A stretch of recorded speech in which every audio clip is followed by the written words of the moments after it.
11th and 12th and 13th, 14th, 15th, 16th, 17th, 18th, 19th, 20th. Hundreds. Listen. You're not good the first time. It's not your goal to be good first time. It's just do it the first time. Do it the first time. Then you learn and you get a little better and you get a little better and you get a little... You see, the law of consistency says you will not be good at anything unless you have been consistent over a long time. You just won't be. So relax. The next time you worry about doing something good for the first time, just start laughing at yourself. Because everybody else is. You're not supposed to be good the first time. You're just supposed to start. I tell people all the time, just get started. I love people. They come to me and say, okay, John, I know you've written over 70 books, and I want to be a writer. I want to write. And could you just tell me, what's the secret of writing? Okay. Oh, this is a toughie. You want to write a book? Yes.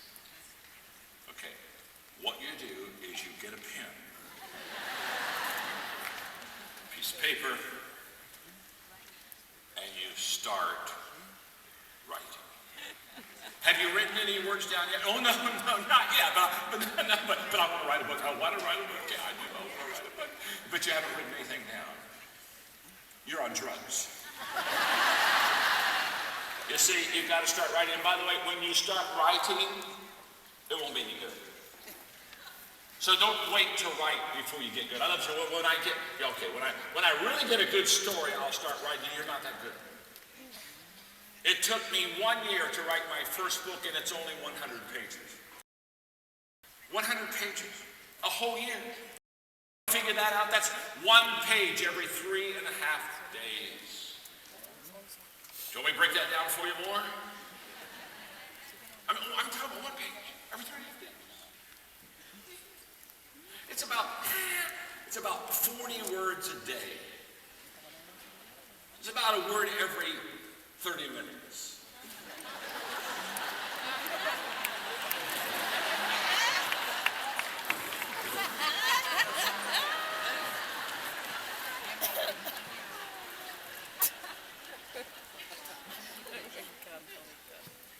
And I had in my 100 pages, I had 33 chapters.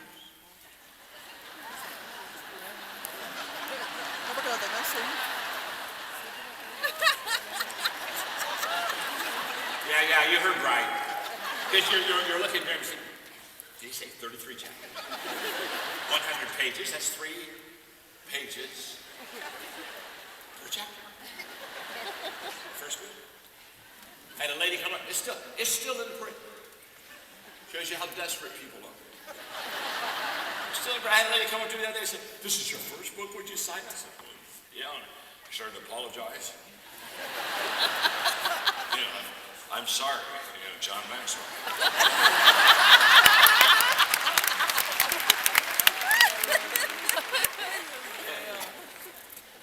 And she said, oh, I love this book. And I just stopped writing. I said, you do?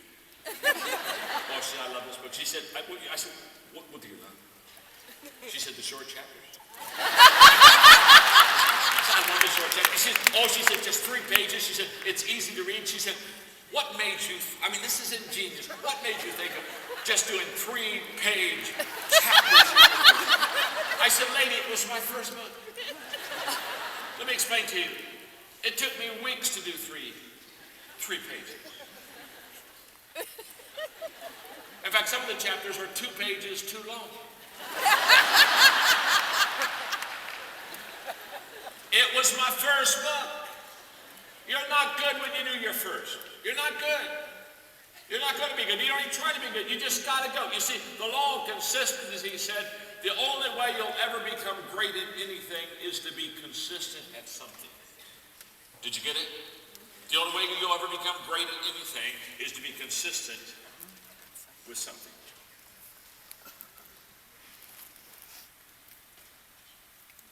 And the problem with too many people when they get into business like this is they just absolutely think they can get good too quick, and they don't have a sense of realism to it. Now, is it a great business? Yes. Can you go diamond? Yes. But it takes consistency, it takes effort, it takes energy.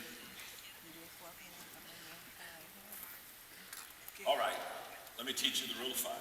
You're so good. You're so good. You're so good. I don't teach this to everybody. I don't like to, you don't waste your teaching on something.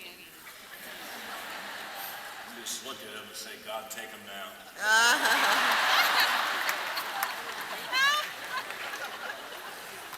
Doorbell rang, nobody's home.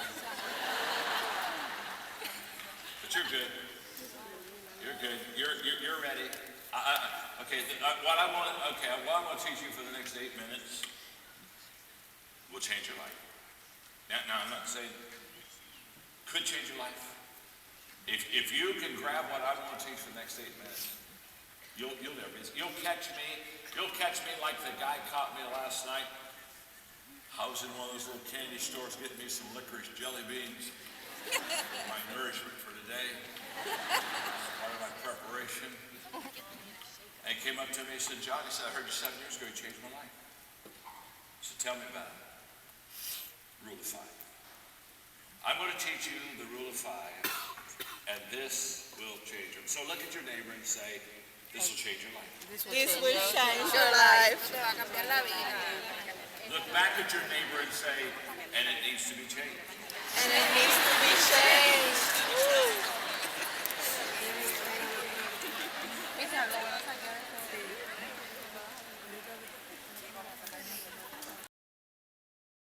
Ready? Yeah. Here's the rule of 5. Here's the rule of 5.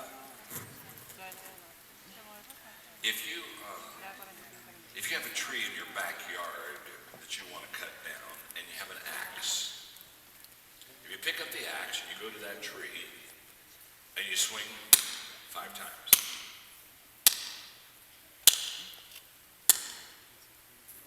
Put the axe down.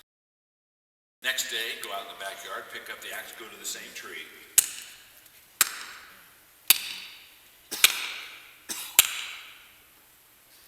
Put the axe down. The next day, you go out in your backyard, you pick up the axe, you go to the same tree.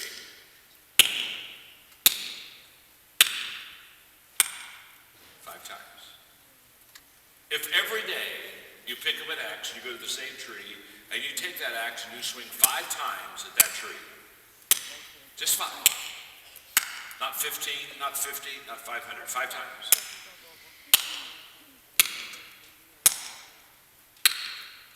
Let me ask you a question. What is eventually going to happen to that tree? That tree will fall. Absolutely. Case dismissed.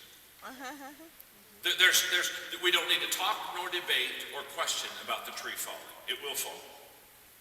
And what's interesting is we only swung at that tree 5 times. But we every day went to that tree and we 5 times with that axe, we hit that tree. Now, if the tree is big, it may not fall for a couple of years. If the tree is small, maybe a couple of months. You see, the size of the tree will determine the time it falls. But it doesn't matter what size the tree is. It will fall if you every day swing 5 times, take an axe, and hit that tree.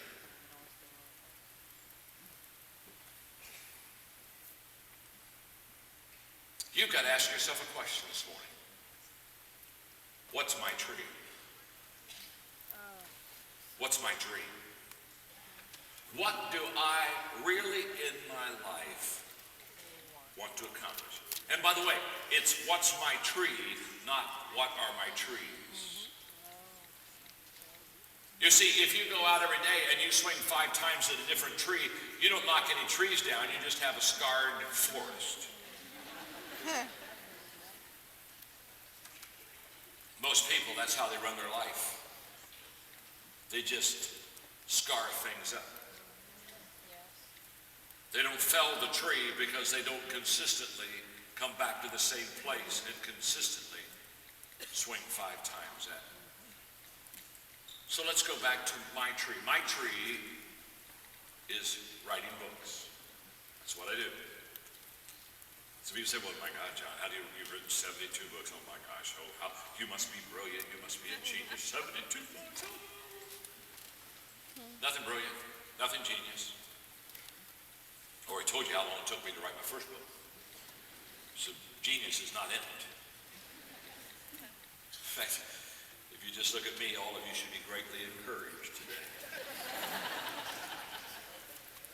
By the way, this is not in the teaching, but I'm going to stop long enough because you need to hear it.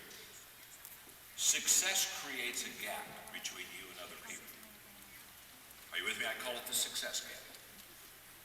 People look at people that are highly successful and they see the money they make and the places they go and the friends they have and the things they do, and they say, oh my God, oh my God, oh my God, they're a star, they're a star. And when you're successful, you've got a choice to make. You can either keep that gap really big and be the star. And if you keep the gap really big, you're the star and you have what they call fans. You have fans that follow you around. They're fans. Or you can make a determination to close that gap. You see, many years ago I said, I'll close the gap. And you close the gap by not talking about how great you are. You close the gap by talking to people about the things that you've missed and the things that you failed out of. You use a lot of self-depreciating humor, and you help people understand that you're not a star. You see, my name's John. I don't want fans in my life. I want friends. And I determined the only way you get friends is close the gap.